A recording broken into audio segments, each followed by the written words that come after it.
on. Glory to God. Amang banal, luwalhatiin ka sa hapon na ito. Lahat ng karangalan ay sa iyo namin ibinabalik. Sa lahat ng iyong mga ginawa, sa lahat ng iyong mga salita na iyong pinagkaloob, ang aming mga nararanasan sa piling mo, O Diyos, ay tunay na walang kapalit, walang halaga na kayang ipalit sa ibabaw ng lupa.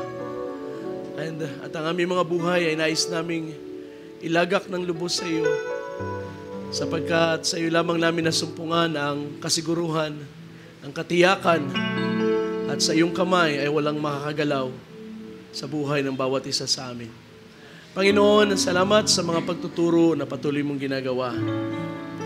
Tunay ng iyong salita ay makapangyarihan. Ang iyong salita ay buhay na gumagawa sa aming mga puso. At kung aming iingatan ang iyong mga itinuturo, ito ay maghahatid sa amin sa kalakasan, sa pananagumpay, sa mga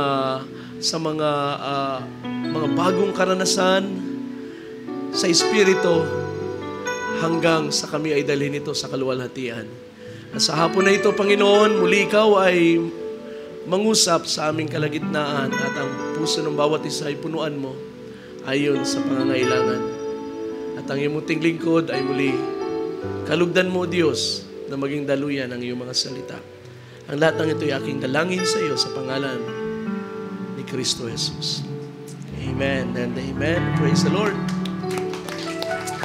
Glory to God. Hallelujah. Tayo po makakaupo, mga kapatid. Magandang hapon sa inyo.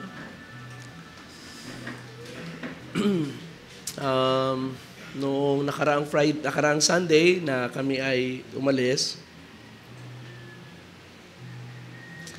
meron kaming pinuntahan na isang pamilya. Kaya lang medyo malayo, nasa Urdaneta, sa bahay ng kaniyang anak. Ito ay na-request ng isang pastor from UK. Actually, kongregasyon ng pastor na yon. At yung pastor ay kaibigan ni Pastor Amand, kasama sa ministry. Nag-request na madalaw yung kaniyang magulang na matanda na at may sakit. Nung kami ay dumating doon, yung matanda ay wala namang sakit. Malakas. Meron siyang karamdaman sa puso at meron siyang maintenance, pero overall ay masigla, 78 years old. At siya ay masaya na sumalubong sa amin. At kaya naman linggo yun ng hapon dahil sa yung kanyang anak na contact person doon ay Sunday lang available para mag-asikaso. Kung kami ay nagpunta ng ibang araw, ay walang mag-aasikaso sa amin. At ang kanila palang desire ay hindi lamang magpa-pray over yung matanda, kundi magpa-Bible study. Dahil yung anak ng matanda yung kanya anak na babae na nasa UK ay Mrs. Believer na for many years. Nakapag-asawa ng isang Mrs. Believer din. At gusto nila na madala ang message doon sa kaniyang family. So, malayo yung lugar.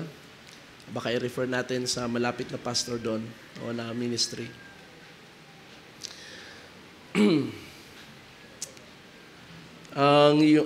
Sa pagkakaalam ko, yung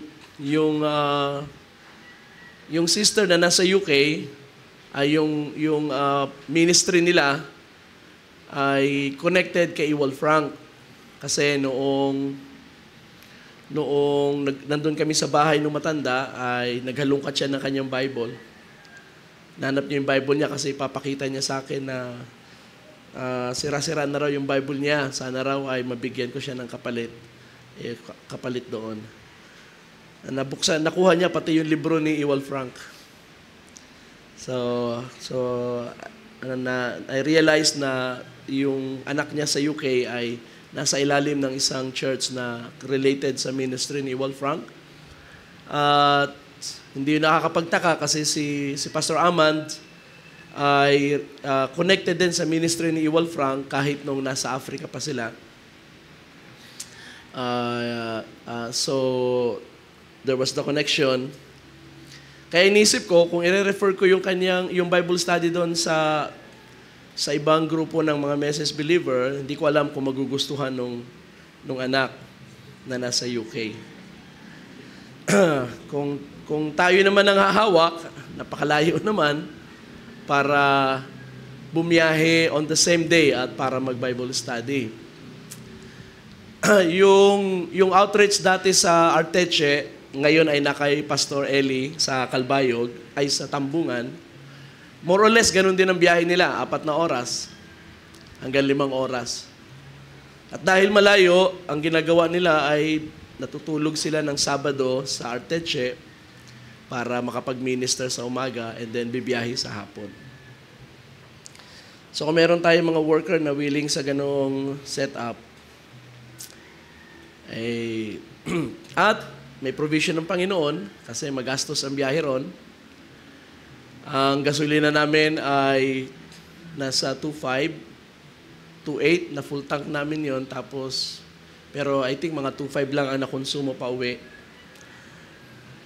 Pero ang toll gate sa NLEX, SCTEX, tapos Tiplex pa, balikan ay may higit 1,000. So, mababa ang 3.5. Merienda pa ng driver namin. Merienda namin. So, 4,000 plus. Okay, so, magastos yan.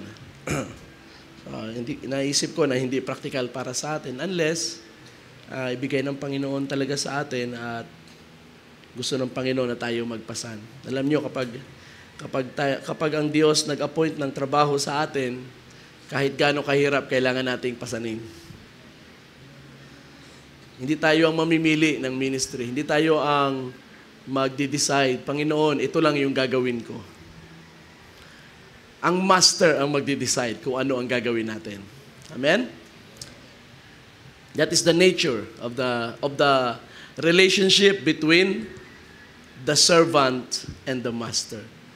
Kung mapapansin nyo sa ating NASB na ginagamit, because I'm using NASB translation ngayon, karamihan ng mga word na servants sa King James ay ang translation ng NASB ay slaves. Kaya minsan kahit ako medyo naiilang akong basahin as slave. No? Because sa ating panahon, ang salitang slave hindi maganda ang connotation. Servant medyo magaan pa, pero slave ay mabigat, di ba? Na terminology. And yet, yun yung word, yun yung exact word na ginamit sa Bible, sa pagkakasulat ng mga aklat ng Biblia. At dahil ang NASB ay word for word translation, gusto niyang maging stricto doon sa eksaktong salita as much as possible, kaya ginagamit ang salitang slave. Ang Greek word niyan ay doulos. Ang servant, kadalasan ang Greek word ng servant ay diakonos. So yan ang translation, yan ang tinatranslate na servant sa ating English. Or sometimes minister ang translation yan. Diakonos. But doulos is always translated, or it should be translated as slaves. Kaya kailangan tayong masanay at kailangan natin pag-aralang tanggapin kung ano tayo sa harap ng Diyos. We are slaves of God. Amen? Handa ba kayo? Kaya nyo bang tanggapin kayo ay slaves ng Diyos? That's the word. Ang isang bagay na mabigat sa salitang slave ay, ang slave kasi ay hindi free. Wala siyang kalayaan. Hindi siya pwedeng kumilos sa kanyang sarili. Ang servant, ang diakonos, ay isang willing servant. At ang idea ng diakonos ay ino-offer mo ang sarili mo para maglingkod. So it is a voluntary service. Samantalang ang slave, you are a property. Binili ka. But that is exactly what we are. Sabi ni Pablo, binili kayo sa halaga. You were bought at a price. Walang isang Kristiyano na makapagsasabing, I am a self-made Christian. Alam niyo ba ang ibig sabihin ng salitang self-made? Naging Kristiyano ka o narating mo ang kalagayan mo sa iyong sariling sikap.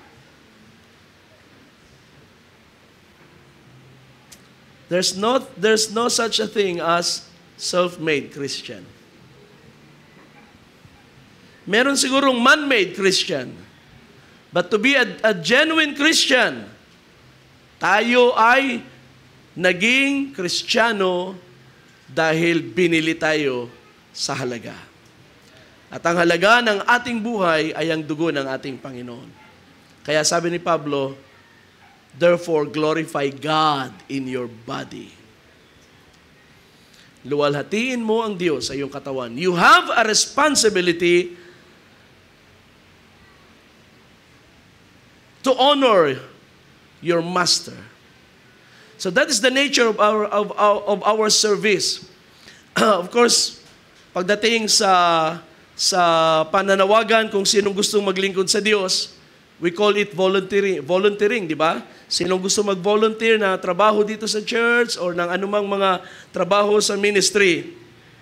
But in reality, sa kanyang spiritual reality, we are obeying a call because we are servants or slaves of God. Kapag na-realize natin na tayo ay slave ng Panginoon, then we are not free to do as we want. Hindi tayo malayang gawin ang gusto natin. Kaya, the earlier na ating ma-recognize ng ating paglilingkod sa Diyos is an obligation to God, then the better. Upang tayo ay masanay na tayo ay gumaganap ng mga trabaho hindi para sa mga tao, kundi para sa Diyos. Kung hindi masiyahan ng ibang tao, magpapatuloy kang gawin ang iyong ginagawa dahil ito ay para sa Diyos. Ang iyong goal ay masiyahan ng Diyos sa iyong paglilingkod. So, I pray na may gawin ng Diyos para sa bagay na yan. At of course, kailangan natin ng volunteers. Kailangan natin ng volunteer slaves. Sa ministry, kaya sa tinatawag nating volunteer kasi hindi ako ang inyong master. Hindi si pastor ang inyong master, kundi si Jesus Christ. So, ang mga manggagawa ay ang pwede lang manawagan kung sino ang magbo-volunteer. Pero ang inyong response ay kailangan, ang response ninyo ay hindi dahil kay pastor, kundi dahil sa Diyos. Kayo ay susunod sa ipinapagawa ng Diyos sa inyong buhay. Kanina ay in-announce na tayo ay na ang Swaigot ay magdadaos ng anniversary. So sana mayroong makapunta ron.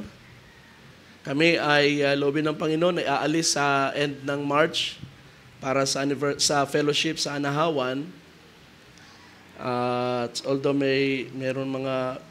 meron akong pagdadalawang isip ngayon, but isang concern ko ay dahil si Brother Ol ay pupunta rin, kaya medyo mahirap kapag dalawa kami umalis.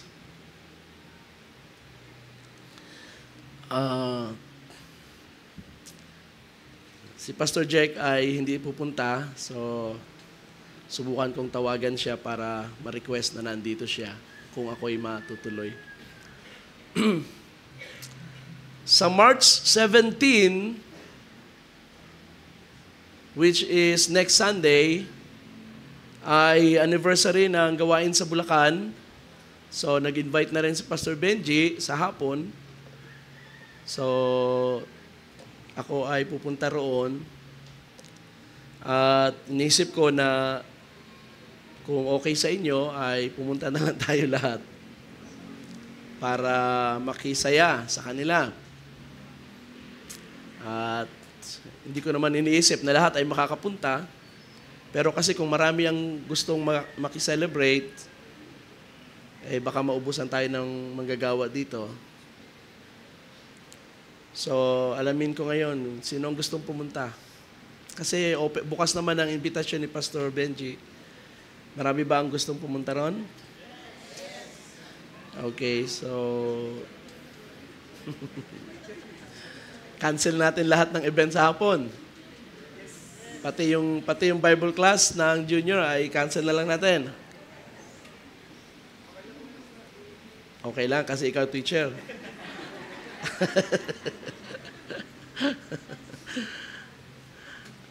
Sige, pwede natin gawin 'yon para maiba naman tayo ng lugar.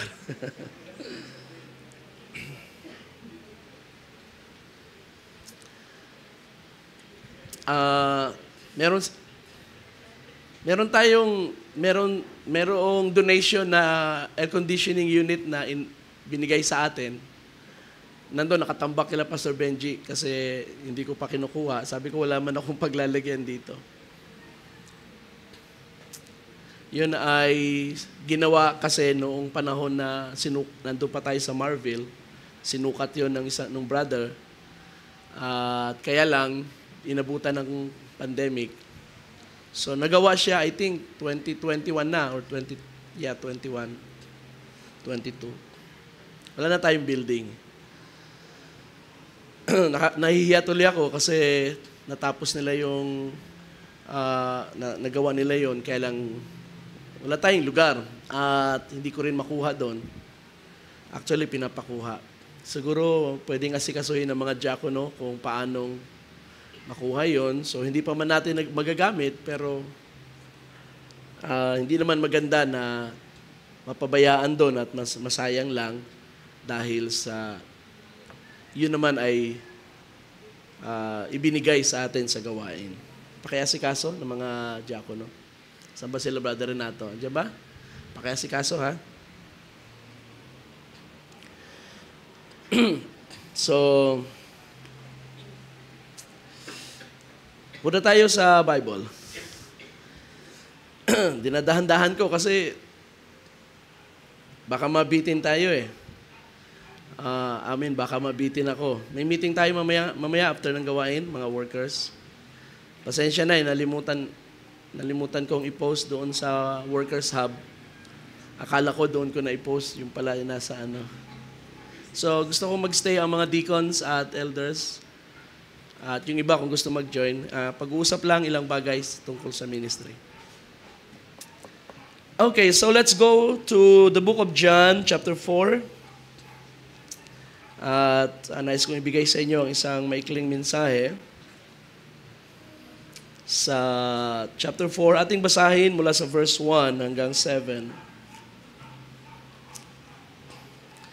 So then, when the Lord knew that the Pharisees had heard that he was making and baptizing more disciples than John, although Jesus himself was not baptizing, rather his disciples were, he left Judea and went away to Galilee. And he had to pass through Samaria. So he came to a city of Samaria called Sychar, near the parcel of land that Jacob gave to his son Joseph.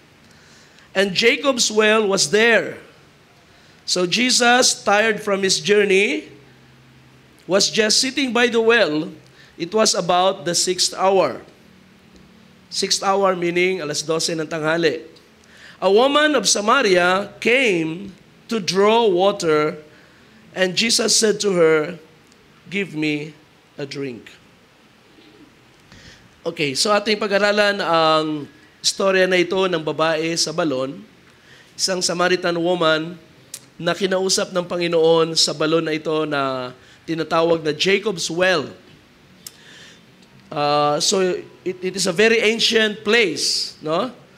Imagine, ang balon na yon ay panahon pa ni Jacob.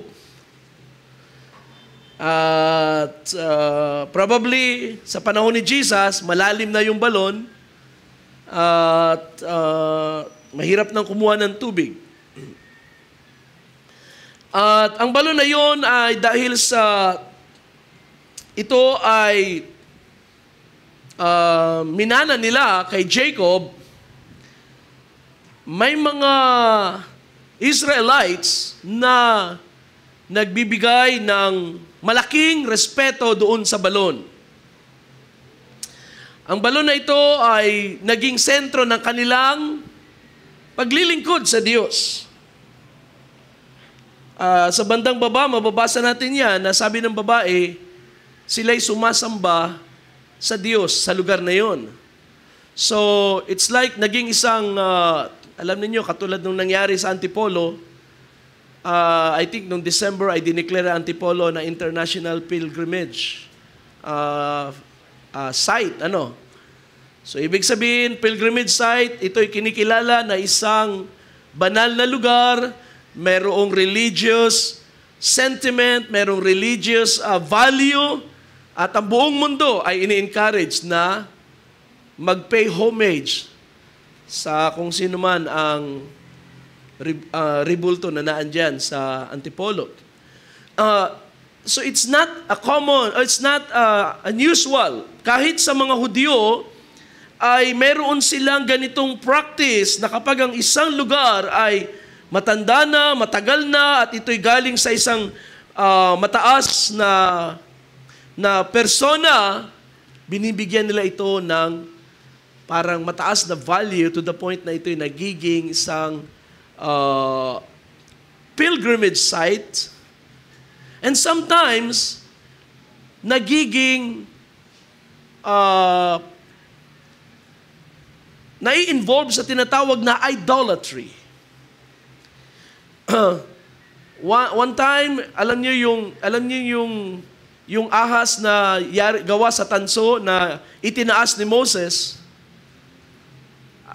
Nung panahon ang Israel nagkasala, nagpagawa ang Diyos sa kanya ng tanso na ahas, at lahat daw na makatingin, tumingin sa ahas na yon, sa tanso na ahas, ay gagaling. And so it happened.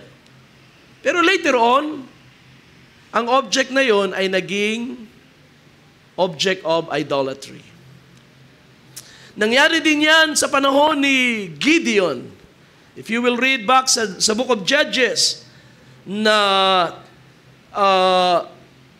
gumawa si Gideon ng isang ephod. At ang ephod na yon ay sinamba ng mga Israelites later on. In-idolize nila. Nilagay sa altar at nagsimula silang mag-offer ng religious worship. So ganun din ang kalagayan ng balon. Ang balon na ito ay nagsisimbolo nagre-represent ng religiosity ng mga tao in an effort to give God a worship. Now, ang babaeng ito ay Samaritana. Ang Samaritan sa panahon na yon, practically, ang tingin ng mga Hudyo ay Gentiles. Pero ang mga Samaritans ay may halong dugo ng mga Israelite at ng mga non-Israelites. Sa panahon na na-conquer o nawasak ang Northern Kingdom, ang Syrian na kaaway ng Israel ay nag-import sila ng population at nagkaroon ng paghahalo ng pag-aasawa sa Northern Kingdom. At ito yung tinawag ng mga Samaritans later on at mababa ang tingin ng mga Hudyo. So alam natin sa Bible, sa Gospel na mababa ang tingin ng mga Hudyo sa mga Samaritans. So dito sa kalagayan na ito ay dito pumasok ang istorya ni Jesus na umupo sa balon. Anong ginagawa niya sa balon? Tanghaling tapat at ang Panginoon ay pumunta sa balon at naghintay. At pwede nating sabihin na ang Panginoon ay naghihintay doon sa babae. Sapagkat maraming lugar para ang Panginoon ay magpahinga, pero pinili niya yung balon. Sa kalagitnaan sa katirikan ng araw ay pinili niya na doon magpahinga. Alam niyo ang balon sa mga Bible times, it is a public place, no? At sapagkat ang tubig nila ay wala sa bahay, kundi iniigib nila, ang balon ay nagiging isang meeting place ng mga tao. At madalas, ang mga binata at dalaga ay nagtatagpo sa mga balon. Kung pupuntahan ninyo ang istorya ni Jacob, o bago si Jacob, si Rebecca, saan siya natagpuan ni Eleazar? Sa isang balon. Doon siya nagpunta at doon siya nanalangin, Panginoon, bigyan mo ko ng babae na hindi lang magpapainom sa akin, pati doon sa aking mga kamelyo, ay i-offer niya na painumin ang aking mga kamelyo. So nandun siya sa balon at naghintay siya. Doon niya na-meet si Rebecca. Si Jacob ay ganun din. Nung siya'y tumakas sa kanyang kapatid, nagpunta siya sa Syria, sa lugar ng mga kamag-anak ng kanyang ina, at ang una niyang pinuntahan ay balon. At doon niya na-meet ang kanyang love at first sight, si Rachel, si Raquel. Di ba? So makikita natin na ang mga balon ay isang common place para sa mga pagtatagpo, at doon ay kadalasan ang mga kababaihan ay nag-iigib. Sabi ko nga, nung unang panahon, ng mga babae nag-iigib. At iyan ay bahagi ng kanilang daily chores, ang pag-iigib. Kaya, pagdating ng hapon na malilim na at hindi na maaraw, doon sila pumupunta sa balon. Pero si Jesus ay tanghali nagpunta. Walang nagpupunta sa balon na mga common men, especially yung mga ordinarily, walang pumupunta sa balon sa katanghaliang tapat. And yet, ang Panginoon ay nagpunta roon because he was expecting na mayroong pupunta sa oras na yon. At kapag may pumunta, kapag mayroong mag-igib sa katanghaliang tapat, ito ay isang indikasyon na yung mag-iigib ay ayaw mag-igib kasama ng mga tao, ng mga kapitbahay niya. In other words, ayaw niyang magpakita sa kanyang mga kapitbahay. Kadalasan, ang mag-iigib sa balon na hiwalay ay mga taong mababa ang reputasyon. Ayaw nilang pag-usapan, ayaw nilang may paliwanag ang kanilang sarili sa mga kapitbahay, so mag-iigib sila sa oras na walang tao. Subalit ang babaeng ito, na ganun ang kanyang layunin ng tanghaling tapat, she was hoping na makakapag-igib siya na walang mag-aabala sa kanya at walang kailangang mag-imbestiga sa kanya, pero meron pala naghihintay. At ang naghihintay ang ating Panginoong Hesus. Subalit, ang pagtatagpo nila sa balon sa tanghaling tapat na yon ay magbibigay ng pagbabago sa buhay ng babae. Napakaganda ng larawan ng babae na ito na nasa balon sapagkat ito ay isa sa mga paglalarawan ng pagliligtas ng Diyos. Ng pag-abot ng Diyos sa mga tao na bagamat mababa ang kalagayan sa lupa o sabihin nating hindi kagalang-galang ang kanilang pangalan at pagkatao sa lupa, and yet ang Diyos ay gustong umabot sa kanila. At ang babaeng ito, ang babaeng Samaritana na ito ay nasa gayong kalagayan. Maaaring tayo ay galing sa mga reputable na family. Pero alam ninyo, maraming mga tao na mababa ang kalagayan. Maraming mga tao na sabihin natin na sira ang pangalan. Mababa ang reputasyon. At maaaring mababa ang tingin ng lipunan sa kanila. Pero alam ng Diyos ang kanilang kailangan. At gusto rin silang maabot ng Panginoon. Ang isang malaking problema sa relihiyon ng Judaism sa panahon ni Jesus, ang Judaism ay naging isang religion na hindi maabot ng mga taong nasa mababang kalagayan. Sapagkat ang mga nagdadala ng Judaism, ng religion ng Judaism, ang mga minister ng Judaism ay, ang tawag dyan, para silang untouchables.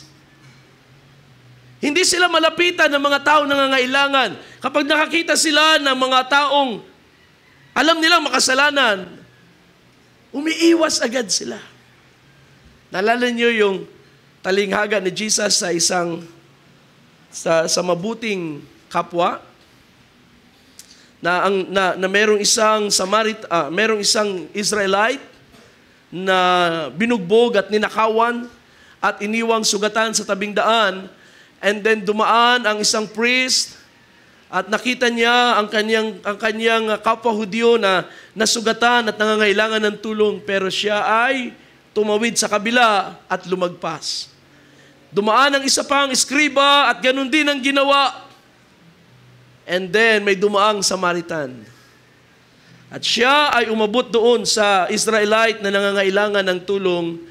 Ginamot niya, nilapatan ng lunas at dinala sa isang bahay tuluyan at ginastusan hanggang sa gumaling yung tao.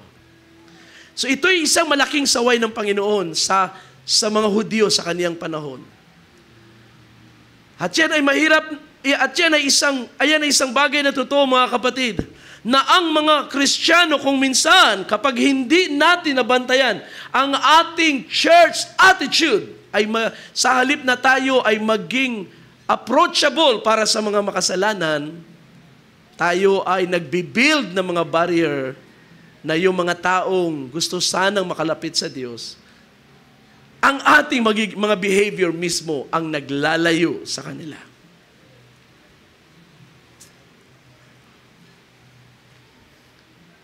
Sa panahon ni Jesus ay ganyan. Kaya't ang ating Panginoon ay nagpakita ng isang halimbawa na kahit ang mga Samaritans ay gustong maabot ng Diyos at maligtas. Amen?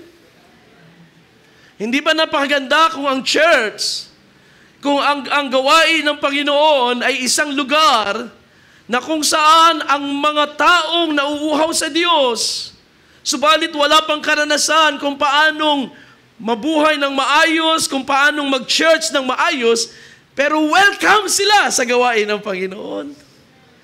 Di ba napakagandang isipin, mga kapatid, na ang gawain ng Panginoon ay isang lugar na kung saan anumang kalagayan ng mga tao sa sanglibutan ay papasok at magiging komportable at magiging malaya siya na makapag-obserba and perhaps ma-meet ang Panginoon sa oras na yun.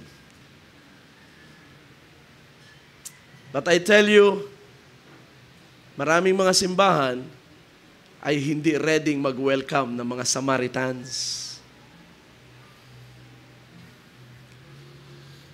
Paano natin malalaman na ang simbahan kapag hindi open sa mga Samaritans? Well, unang-una, first-timer pa lang, bagong dating pa lang, ay gusto na agad nating turuan kung paano tayo magbihis.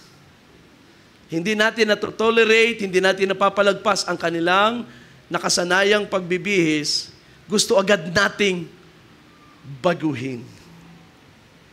Gusto agad natin na mag-conform ang mga first-time visitors sa ating practice. One time nga, sabi ko sa isang church, meron silang malaking placard sa labas. Pero sa aking observation, ang kanyang placard, hindi very inviting sa mga kapitbahay. Sabi niya, all Bible believers are welcome. But you see, paano kung ang mga tao na darating ay mga taong walang silang kaalam-alam sa Biblia? At sila ay nabuhay o nasanay or nagkaroon ng negative views pagdating sa salita ng Diyos. Doon pa lang sa ating banner ay binigyan na natin sila ng limitasyon. Kung hindi ka na maniniwala sa Biblia, huwag ka na lang pumasok. Naintindihan natin? Diba?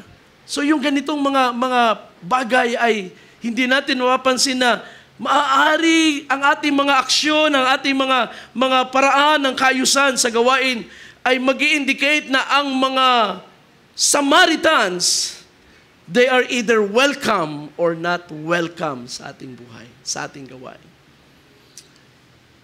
And I pray mga kapatid, na ang ating buhay ay i-open natin sa mga taong wala pa sa Diyos. Na ang ating gawain, and that is why kung minsan, hindi madali ang magdaos ng gawain sa bahay ng ibang tao, sa bahay ng kapatiran, because pati ang bahay ng kapatiran talaga, mauobliga silang magbukas sa mga bisita. At kapag hindi tayo komportable sa mga bagong tao, then mahihirapan tayong magkaroon ng mga panauhin sa gawain ng Diyos. Kung hindi tayo marunong mag-accommodate sa kanila, the gift of hospitality, then we have a problem on our hands. Kailangan nating malaman, kailangan nating makita na kung si Kristo ay nasa ating buhay, then ang ating buhay ay bukas para sa mga taong katulad ng babaeng Samaritan na may pangangailangan, subalit hindi pa niya alam kung ano ang kanyang kailangan. Kung ating susundan ang istorya, dumating si Jesus sa balon at hinintay niya ang babae at the first thing na ating maobserbahan, ang babaeng ito nga ay nagigib ng tanghaling tapat sapagkat may mga bagay siyang iniiwasan sa kanyang buhay, and yet doon sa kanyang kalagayan, doon siya kinatagpo ng Diyos. Doon siya inabot ng Panginoon. Na ang babae pumunta sa balon para mag-igib ng tubig. Pero sa pagtingin ng Panginoon sa babae, may kailangan ang babae higit doon sa tubig na kanyang kinukuha. Meron siyang pangangailangan sa buhay niya na hindi niya na-recognize na mas mahalaga or ito ay talagang kinakailangan niya, subalit ito ay natatabunan ng kaniyang pangangailangan sa laman. So hindi ito lumalabas. Katulad ng buhay natin sa panahon ngayon, marami ang mga tao na busy sa trabaho, busy sa mga bagay ng lupa, pero sa kanilang puso ay mayroon silang kinakauhawan sa Diyos. And yet, yung kanilang desire sa puso ay natatabunan ng mga responsibilities. And perhaps ng mga kasalanan din. But there is a God who knows that need. At si Jesus Christ, naniniwala ko, nagpunta siya sa balon na yon exactly para katagpuin ang pangangailangan ng babae. Yung tunay niyang pangangailangan. Pansinin niyo ang sabi rito ni Jesus sa verse 10. Jesus replied to her, "If you knew the gift of God and who it is who is saying to you, 'Give me a drink,' you would have asked him and he would have given you living water." Kung nakikilala mo lang ang kaloob ng Diyos, sabi niya sa babae, at kung sino ngayon ako na humihingi ng tubig sa iyo, Kung nakikilala mo lang ito, ikaw ang hihingi ng tubig sa akin at bibigyan kita ng buhay, ng tubig ng buhay na walang hanggan. Tubig ng buhay, I mean. Bakit ganito ang sagot ng Panginoon sa babae? Dahil ang babae na ito na kumukuha ng tubig sa balon, sa kaniyang puso ay meron siyang kinakauhawan sa Diyos. Ang kanyang pagpunta sa balon ay expression lamang ng kaniyang malalim na kauhawan sa puso niya.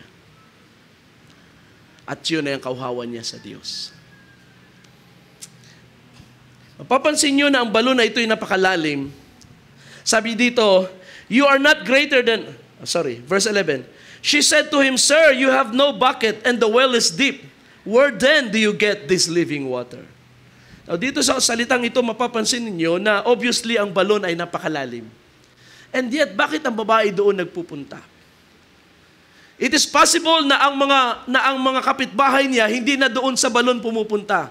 Mayroong ibang balon na mas madaling kuhaan ng tubig. And yet, ang babae na ito ay doon kumukuha sa napakalalim na balon at bagamat napakahirap kumuha ng tubig, pero doon siya pumupunta. Precisely because ito ay expression ng kanyang longing. Isang bagay na kanyang kinauhawan sa kanyang puso na walang taong makapagpuno. At doon siya pinuntahan ng Panginoon. Alam niyo, marami sa inyo matagal nang mananampalataya, but I believe, nung araw, nung oras, o nung panahon na kayo ay inabot kayo ng Diyos sa isang specific need ng inyong buhay. At doon nyo nakita ang fulfillment ng inyong buhay kay Kristo. There's no other way. Sapagkat kung tayo aabutin ni Jesus sa isang bagay na masaya ka naman, then hindi mo makikita ang kailangan mo ang Panginoon. Pero ipapakita sa iyo ng Panginoon na may bagay sa buhay mo na walang bagay sa mundo na makakapuno, kundi siya. And that is why naandito tayo ngayon sa harap ng Diyos.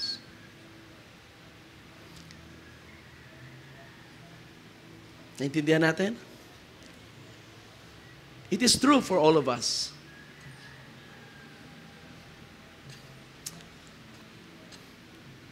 Otherwise,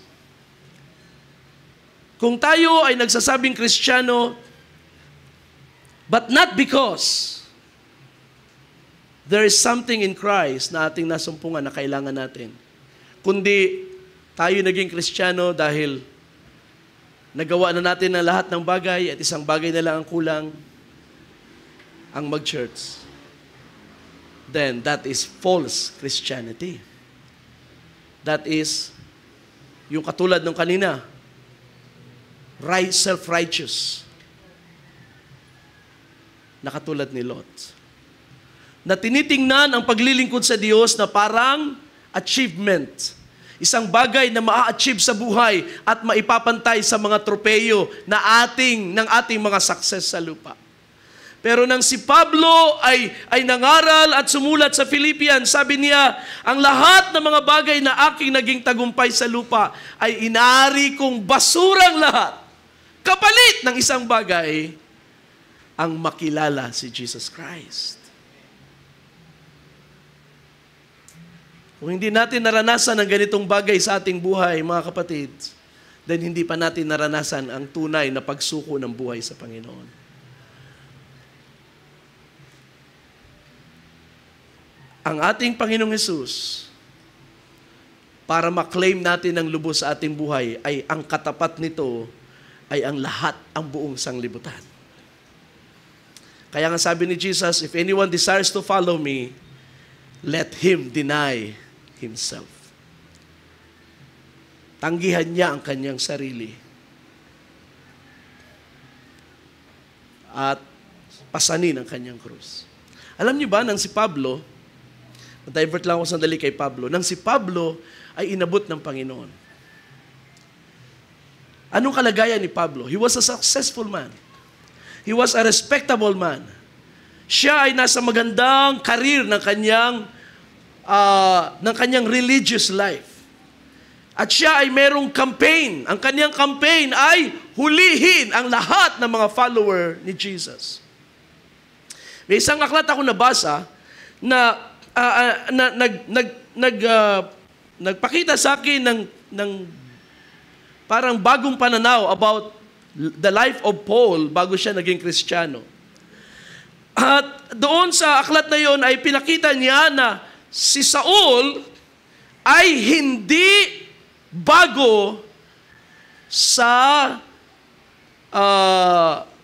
kaisipan o sa kanyang pagkilala kay Jesus at sa following ni Jesus. In other words, aware siya na mayroong ganitong nangyayari. Maaring wala siya sa Jerusalem, pero aware siya sa ganitong bagay at siya ay zealous sa Judaism, kung kaya ever since simula na makilala niya at maging aware siya sa Jesus na ito at sa mga follower, he was full of hatred. Siya'y punong-puno ng galit and he pinlano niya na hulihin ang mga follower ni Jesus. At yan ay makikita natin sa isang statement na ginamit ni Paul nung siya'y magpatotoo about his conversion. At kinote niya si Jesus nang siya ay magtanong, sino ka Panginoon? Sabi niya, ang sagot ng Panginoon sa kanya, ako si Jesus na iyong inuusig.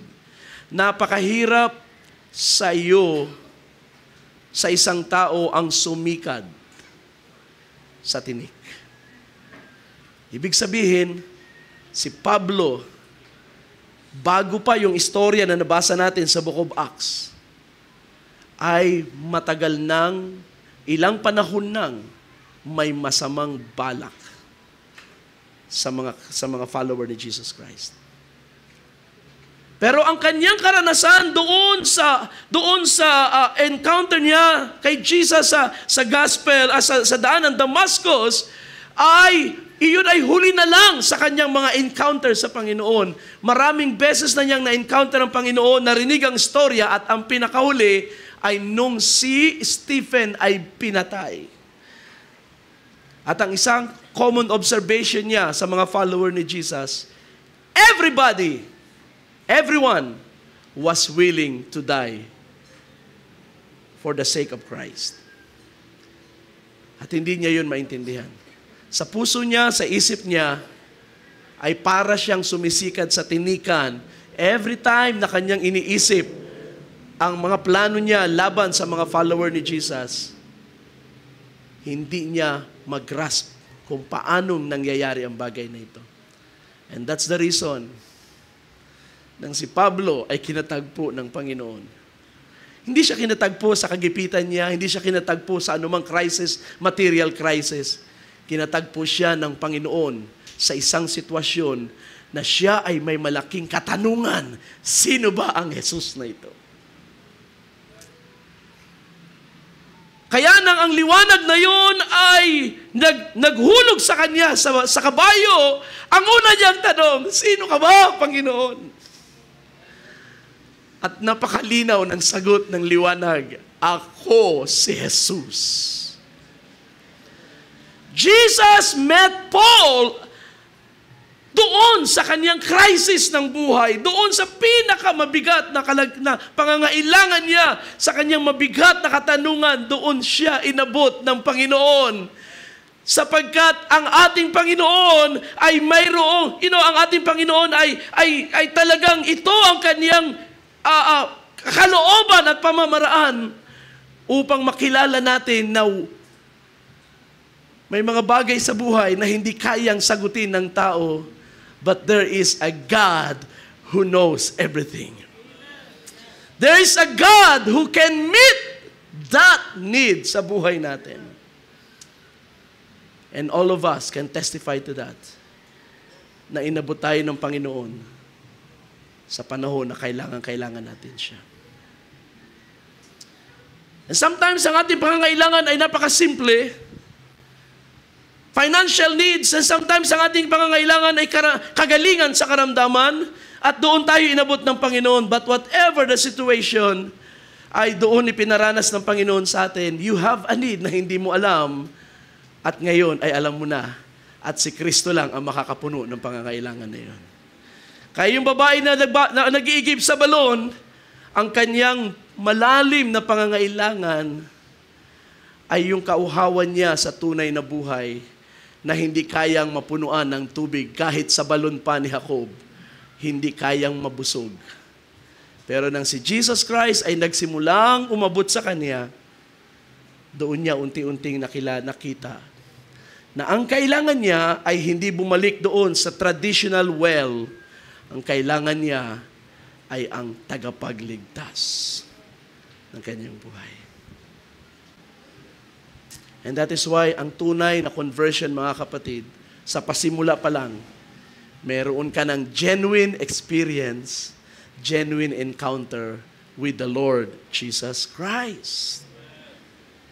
And most of the times, yung genuine encounter na yan, yung first time encounter na yan, ay hindi mabubura sa iyong alaala. Yan ay magiging buhay sa memorya mo hanggang sa iyong pagtanda because that's the moment you met your Savior. So in many ways, tayo ang nilalarawan ng babae na nasa balon. We need God. Pero sa panahon na yon, hindi natin alam kung paano natin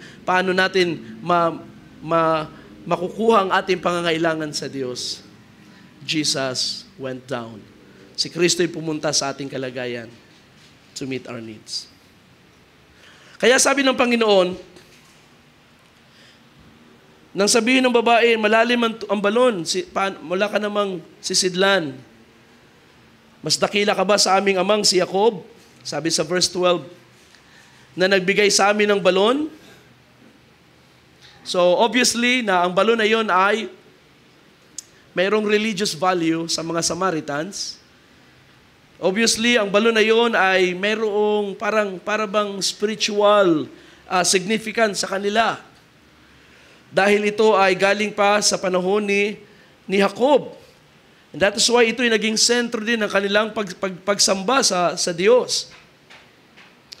At ngayon, ang mababang tingin niya kay Jesus, pero hindi niya nare-realize na ito ang mag-meet ng kanyang needs. Sabi ng Panginoon, everyone who drinks of this water will be thirsty again. But whoever drinks of the water that I will give him shall never be thirsty. But the water that I give him will become in him a fountain of water springing up to eternal life. Nang sabihin ito ni Jesus, biglang napihit ang puso ng babae. Bigla siyang nagsabi, Sir, give me this water so that I will not be thirsty nor come all the way here to draw water. Pagkatapos sabihin ng Panginoon na ang aking tubig na inualok ay nagbibigay ng buhay na walang hanggan, napihit agad ang babae. Sabi niya kay Jesus, bigyan mo ako ng tubig na yan. Gusto ko yan tubig na yan. Yan yung tubig na hinahanap ko. Una, pagod na ako sa buhay na laging uhaw. Pagod na ako sa buhay na laging may hinahanap, na laging mayroong, laging na lang, paggising ay walang satisfaction sa aking mga ginagawa.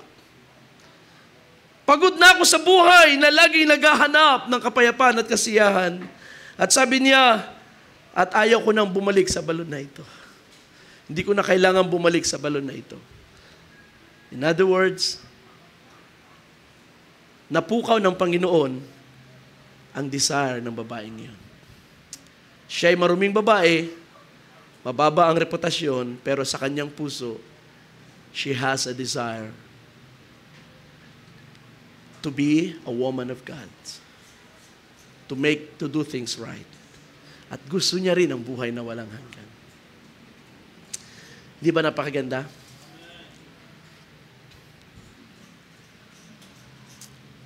Nung tayo hindi pa mananampalataya, marami tayong sinasabing, kailangan ko to. Pero alam ng Panginoon ang tunay nating kailangan. Kahit nga ngayon marami nga Kristiyano na nag-iisip, kailangan ko yung ganito mga bagay. Pero pag tinanong natin ng Panginoon, Lord, ano ba ang kailangan ko? Magugulat kayo. May mga bagay tayong kailangan, hindi natin masyado nare-realize. But Jesus knows. And sometimes, kailangan pang gumamit ang Diyos ng pangangaral. Yes, hindi lang sometimes, many times. At saka natin ma-recognize, yun yung kailangan ko. Yun yung hinahanap ko. Yun yung kasagutan sa aking mga tanong. Well, ganun ang ating Diyos. He meets our needs. The real needs, hindi ang superficial needs.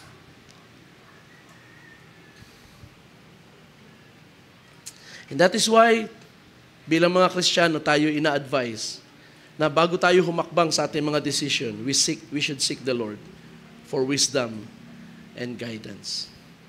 Now, tapusin natin ang istorya. Sabi rito, Sir, give me this water so that I will not be thirsty, nor come all the way here to draw water. Anong sagot ng Panginoon? He said to her, Go, call your husband and come here. The woman answered and said to him, I have no husband. And Jesus said to her, You have correctly said, I have no husband.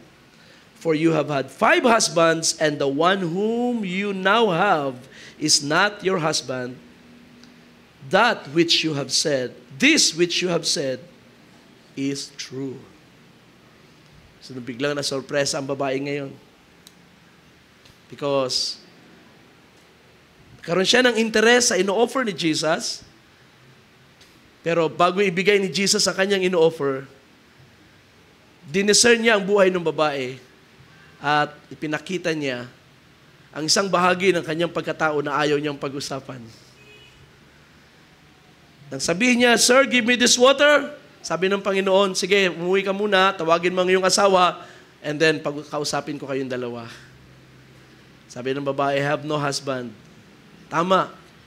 Sapagkat ikaw ay nakalimang lalaki na at ang kasama mo ngayon ay hindi mo tunay na asawa. Tama ang iyong sinabi. Sa part na ito, si Jesus ay nag-discern ng buhay ng tao.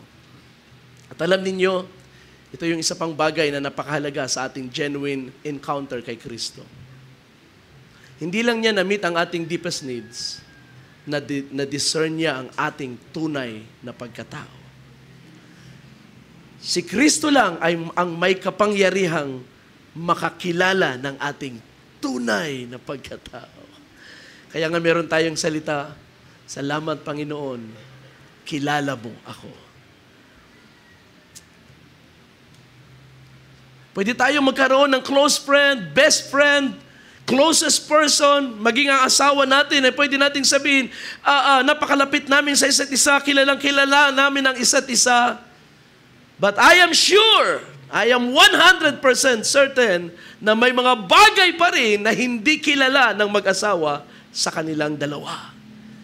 But there is one who knows it, the Lord Jesus Christ. Sapagkat si Kristo lang ang may kapangyarihang mag-discern ng puso ng tao. At si Jesus ay salita. Sabi ni Paul sa Hebrews 4, verse 12 ba yun? Sabi niya, the Word of God is living and powerful and able to discern the thoughts and intents of the hearts. Ang mag-asawa ay pwede maging close at maging very open sa isa't isa, but they can never read the mind. They can never read the thoughts. At mas lalong hindi nila kayang basahin ang ating mga konsensya. The husband and the wife can only know as much as we are open. Yung kaya nating buksan sa ating asawa, yun lang ang pwede nilang makilala at obserbahan ng ating mga kilos. But the deepest parts, ang salita lang ng Diyos ang pwedeng umabot nun, mga kapatid. Kaya nang si Jesus Christ ay nag-discern sa buhay ng babae, He was acting as the Word, discerning the intents and the thoughts of the hearts. And right there ay na-expose ang buhay ng tao. That's why, mga kapatid, sa tunay na encounter sa Diyos, ito yung bitter parts. Yung ating itinatago, yung ating ikinakahiya na kahit tayo ay ayaw nating pag-usapan, na di-discern ng salita ng Diyos. tayo ay nalalantad sa harap ng Diyos. Kahit hindi malaman ng ating mga katabi, pero alam mo na ito ay nakita ng Panginoon. And that is why kay Kristo tayo lumapit. Sapagkat siya lang ang nakakilala sa atin ng ganun kalalim na pagkakilala, walang iba.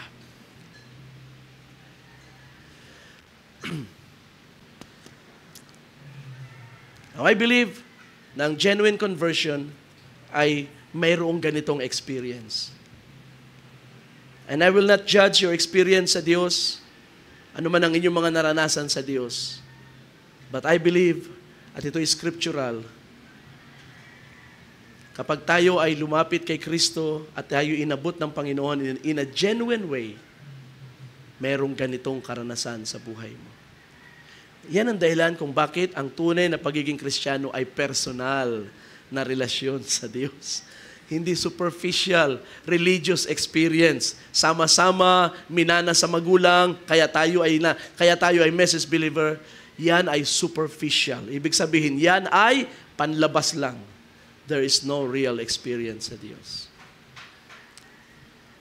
Kaya nga marami tayong mababasang mga istorya kahit sa YouTube ay kalat na ng mga second, third generation ng mga believer sa panahon pa ni Brother Branham. And then yung kanilang mga apo at mga apo sa tuhod, ngayon ay namanan nila ang pananampalataya sa mensahe, pero pagdating sa second and third generation, tumalikod sa mensahe.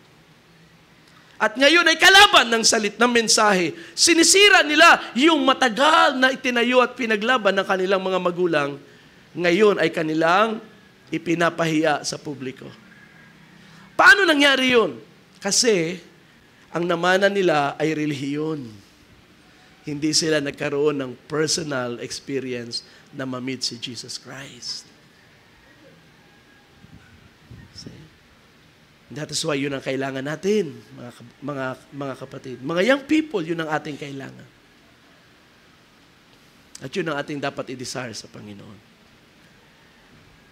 Then, ang inyong paglilingkod sa Diyos ay hindi na nakabase sa anumang bagay, sa anumang relasyon sa lupa. Kundi ito ay sa pagitan mo at ni Kristo.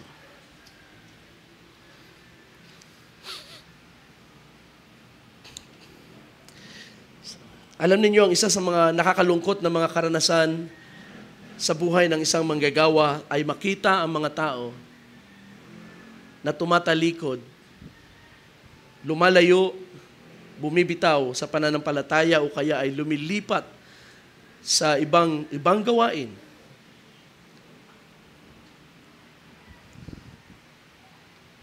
Hindi dahil sa kung anumang bagay, kundi dahil nadamay, sumama lang sila sa mga taong talagang dapat umalis. Halimbawa, Dennis Fellowship.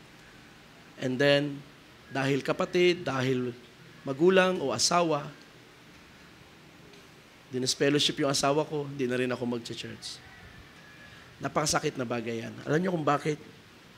Because it shows na wala tayong personal disposition sa pananampalataya.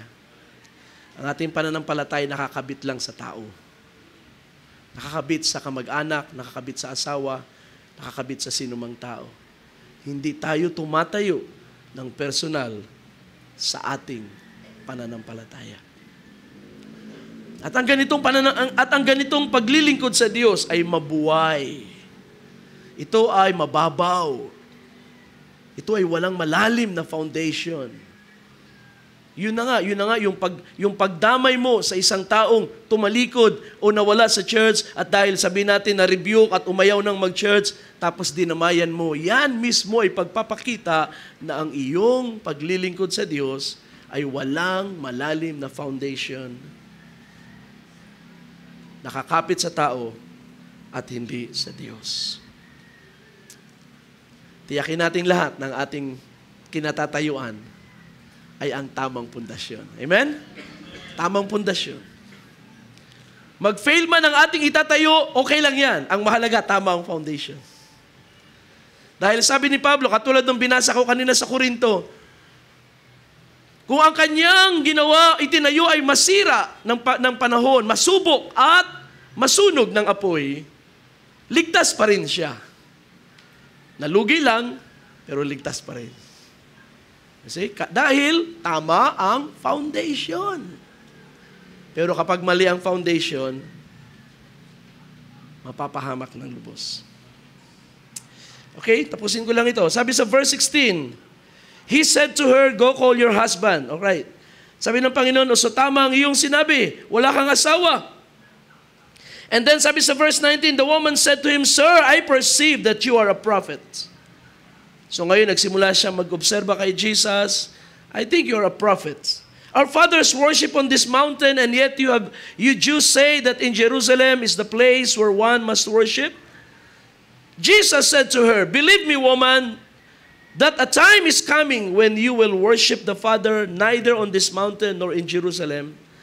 You Samaritans worship what you do not know. We worship what we do know, because salvation is from the Jews. But a time is coming, and even now has arrived, when the true worshipers will worship the Father in spirit and truth. For such people the Father seeks to be His worshiper. God is a spirit, and those who worship Him must worship Him in spirit and in truth. Now, mapapansin natin na pagkatapos na i-discern ni Jesus at ang babae ay nag-open up na sa kanya, pagsabi ng babaeng, I think you are a prophet. At alam mo ba na ang lugar ng bundok na ito ay, this is where we worship God. Kayo ng mga Hudyo, meron kayong paraan ng pagsamba sa Jerusalem, but this is where we worship. Then Jesus opens up a new thing sa buhay ng babaeng ito. Sabi niya, the time is coming na hindi nyo na kailangan sumamba sa bundok na ito o ang mga Hudyo sa Jerusalem man. In other words, kapag ikaw ay truly converted, kapag ikaw ay totoong naabot ni Kristo, at ang conversion mo ay genuine, ang isa sa pinaka-radical na change sa buhay mo is the way you worship God. The way you worship God. Ano man ang iyong nakalakhan, ay mababago. Ano mang pagsamba na iyong nakasanayan, ay kailangan mong bitawan. Ano mang kaisipan na na-establish na sa iyo, the way God is supposed to be worshipped, ngayong si Kristo ay dumating sa buhay mo, it has to change. Kaya, ang tanong ko sa inyo,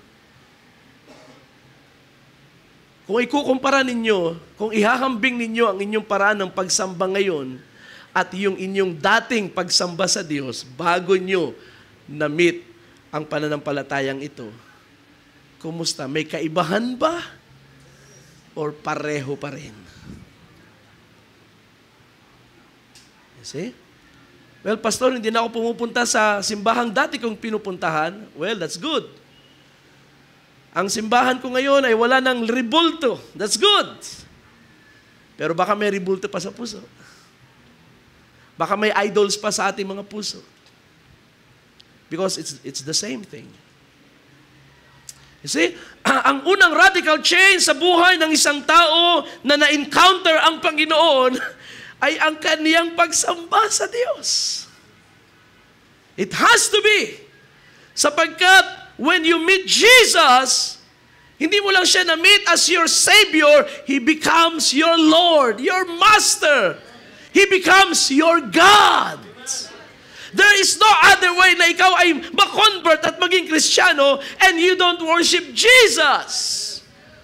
He becomes the object of your worship. Kaya nga, tayo, the way we worship the Lord, napaka-alab, napaka-ningas. And sometimes, may mga terminologies tayo na maaaring bago at hindi maintindihan ng mga bisita. Pero yan ay bahagi ng kanilang encounter sa Panginoon. Kasi tayo rin naman noon ganun. Unang pasok natin sa isang message church, anong mga terminology ito? Anong paraan ng pagsamba ito? Bakit walang larawan? Bakit walang image? Bakit walang ganito? That's our experience.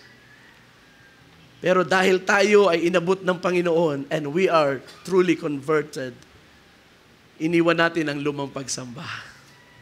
Tama ba mga kapatid? Iniwan na ba natin ang balon? Well, ang balon ay nagamit ng Diyos para tayo'y katagpuin sa panahon ng ating pangangailangan, pero kailangan na nating bitawan yun.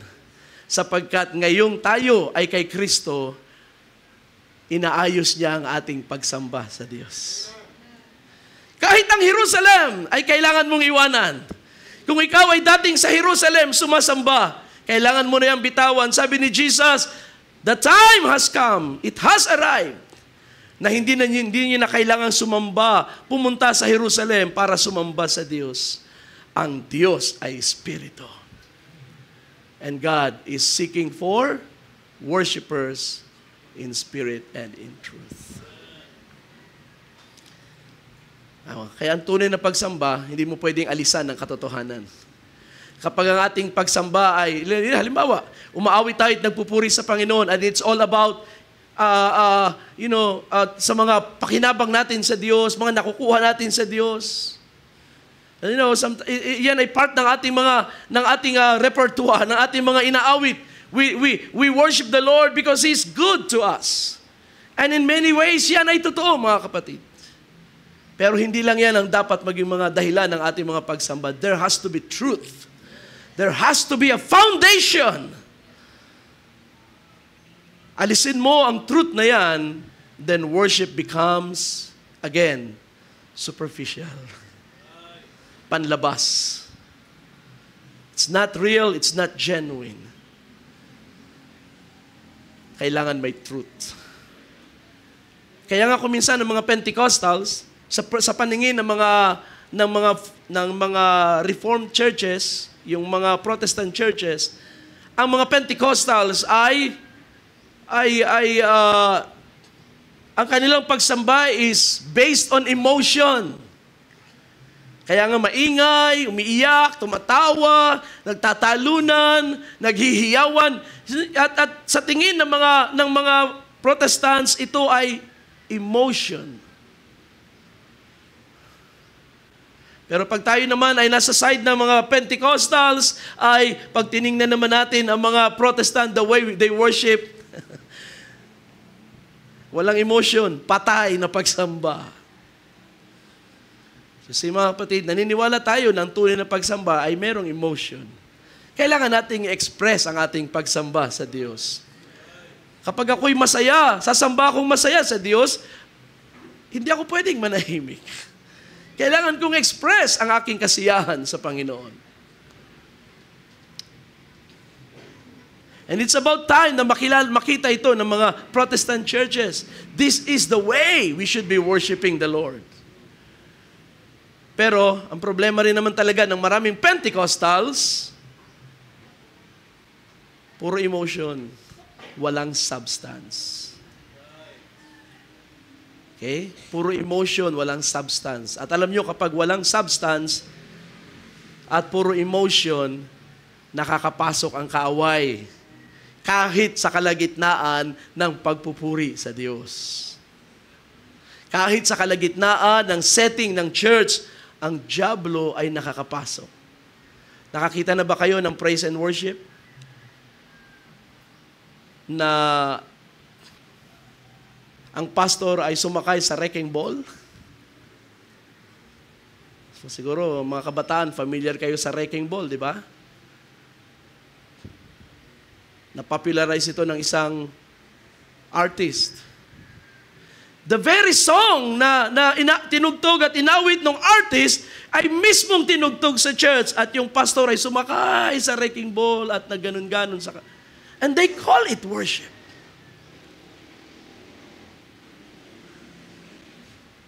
Kasi nga, kapag walang substance ang pagsamba, ang dyablo nakakapasok. Nakakita na ba kayo ng church sa kanilang praise and worship, sa kanilang special Sunday, dahil sa Amerika ay National Football League, Tama ba yun? I hope na hindi ako mali sa bagay na yun. National Football League. Kaya ang church mismo ay nag-hold ng special Sunday. Ang lahat ng mga workers, simula sa pastor, ay naka-uniform ng football players. At alam niyo ba kung anong sinipa nila? Bible. And they call it worship.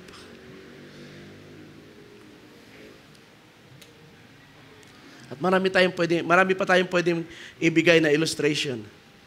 Na kapag ang pagsamba sa Diyos ay puro emotion at walang substance, ang kaaway ay nakakapasok at maraming pwedeng gawin ng dyablo para i-corrupt ang ating paglilingkod sa Diyos.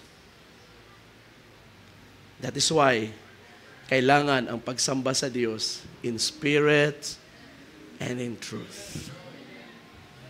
Amen? In spirit and in truth.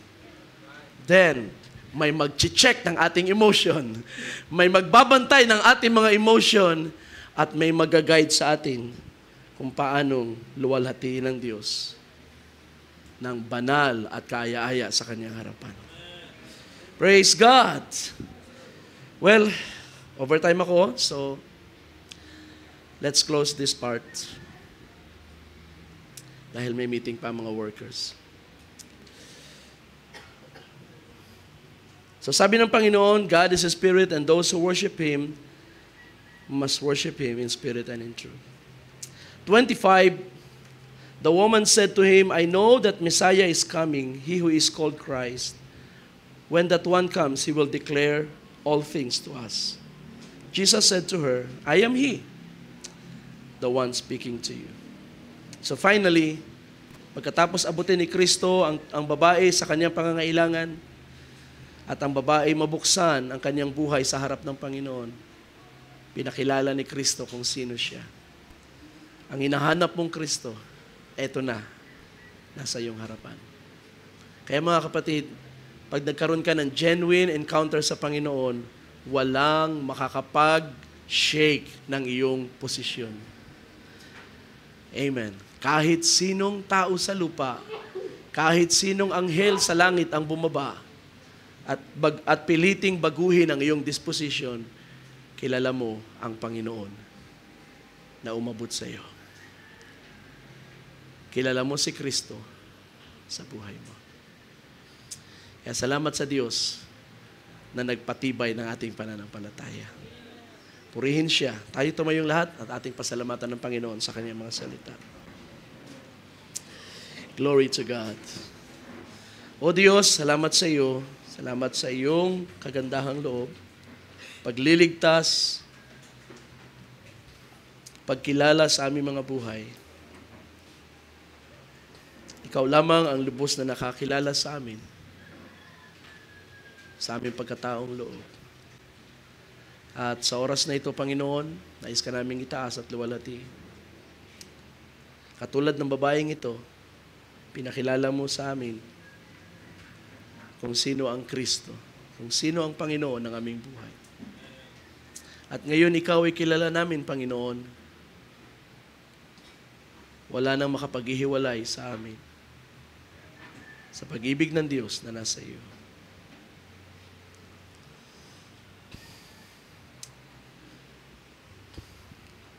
Purihin ka.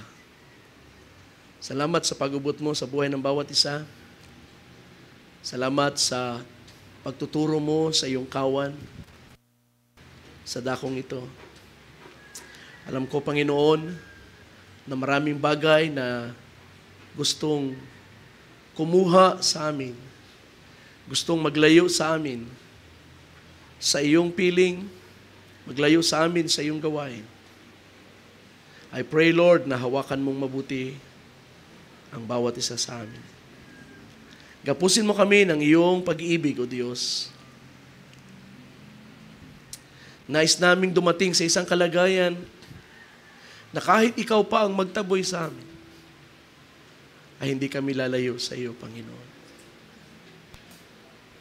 Katulad ng ipinahayag ni Moses sa bundok ng Sinai, kung hindi mo kami sasamahan, Panginoon, ay wag mo na kaming dalhin sa lugar, hindi na kami aalis sa lugar na ito. Ganon din ang aming nais, Panginoon.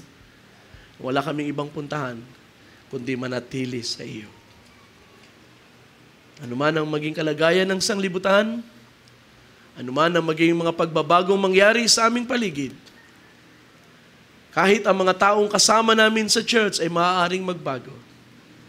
Subalit dalangin ko, Lord, na ang iyong ginawa sa aming buhay ay wala nang makapagpabago ang aming karanasan sa iyo.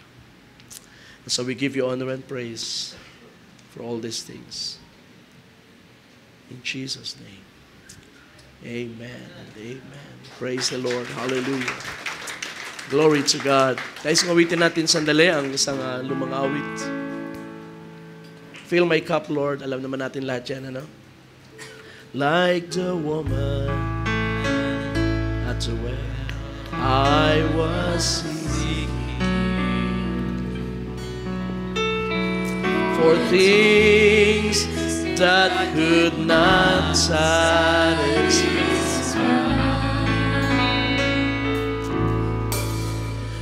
And then I heard my Savior speaking, draw from my well that never shall run dry. Fill my cup, Lord. I lift it up, Lord. Amen. Come and quench this thirsting of my soul. Oh, bread of heaven, feed me till I want more. Fill my cup, fill it up, and make me whole. Punuan mo ang buhay ng bawat isa.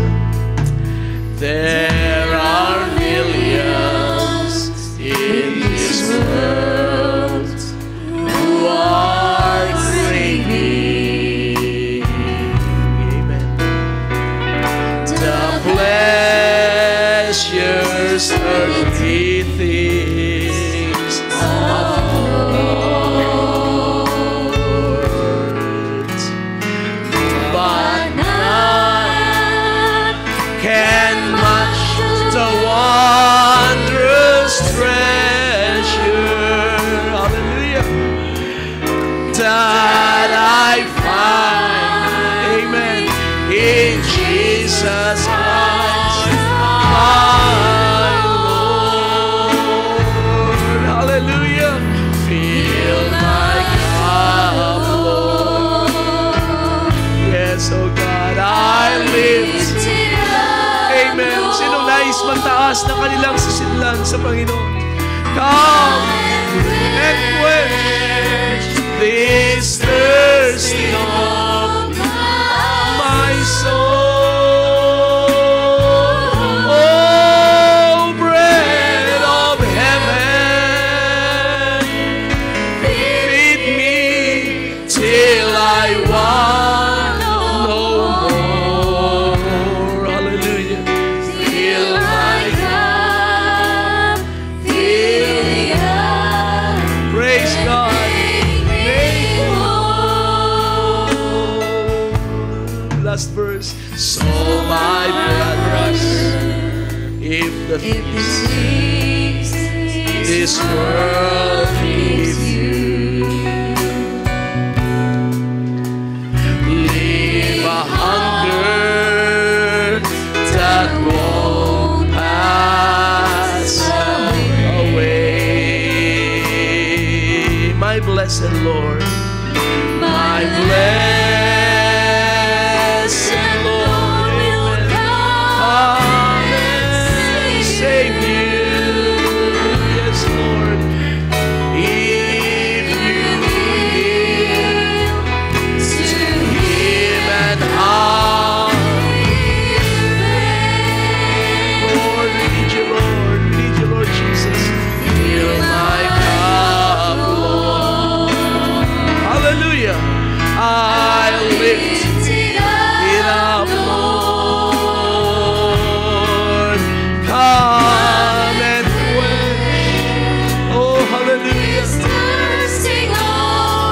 Yes, Lord.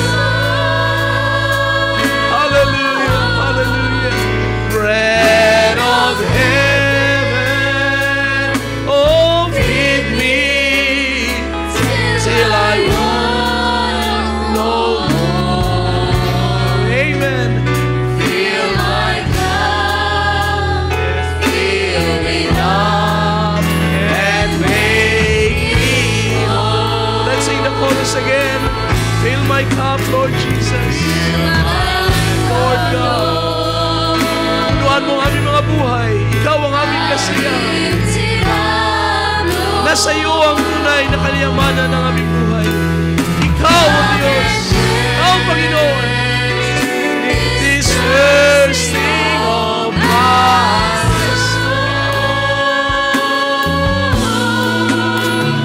bread of heaven, oh, fill me till I want no more. Fill my cup, Fill it up and make me whole. bread of heaven, bread of heaven. Yes, Jesus,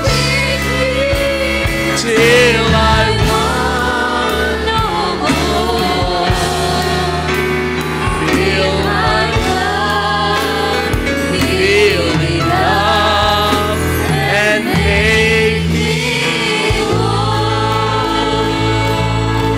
Amen. Hallelujah. Ating purihin ang Panginoon. Glory to God. Hallelujah. Hallelujah. Hallelujah. Nasumpungan na ba ninyo, mga kapatid, ang inyong fulfillment kay Jesus Christ? He is the one, the only one that can satisfy every heart. At kung ang buong sanglibutan, ang lahat ng 10 billion souls sa lupa ay sama-samang dumalangin at tumawag sa Panginoon, ang 10 billion na yan ng mga kaluluwa ay kayang isatisfy ng isang Panginoong Jesus. Kayang punuan ng Panginoon ang pangangailangan ng buong sanlibutan. He who created all things, He is able to uphold the whole creation by His word. O kung alam lang ng sanglibutan, ang solusyon sa lahat ng kanyang suliranin ay na kay Kristo. Everyone will be running towards Christ. Everyone will be jumping to Jesus and cry out, "Fill me, Lord. Fill my cup, Lord. Fill my heart." And I pray na yan ay nararanasan natin sa gawain. Yan ay naranasan natin at patuloy na nararanasan. Pinupuno ng Panginoon ang ating mga saro so that we can have something to glorify Him. And we can have something to bring home at ating ibahagi sa mga tao na nangangailangan din kay Kristo. Panginoon, purihin ka sa oras na ito. Luwalhatiin ka. Salamat sa iyong mayamang biyaya na umabot sa bawat isa sa amin. Salamat, Panginoong Jesus. Amen at amen. Praise God. Palapakan natin ang Panginoon. Praise God. Guys, kabalik sa ating MC. Thank you, brother.